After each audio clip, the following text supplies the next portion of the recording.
Welcome to Guide Guru. We hope this video helps. You need an iPhone with your cellular number and the same Apple ID signed into your iPad. Once done, update both devices and turn on Wi-Fi and Bluetooth. These make handoff reliable.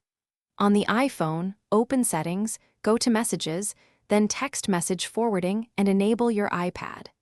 This begins the linking process so SMS and iMessage use your phone number. Make sure both devices stay awake and connected while they verify each other to proceed to the next step. Now verify the address list on your iPad.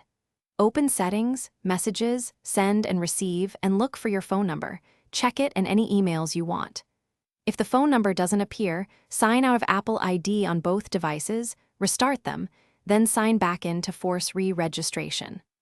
Also, set Start New Conversations from to your phone number to keep threads unified across devices. These steps ensure iMessage delivers and preserves message continuity between iPhone and iPad. Finish by testing. Send an iMessage to another iPhone Blue and ask someone to text you SMS Green to confirm both message types route through the iPad. If things fail to sync, toggle iMessage off and on both devices, reboot them, and recheck Send and Receive.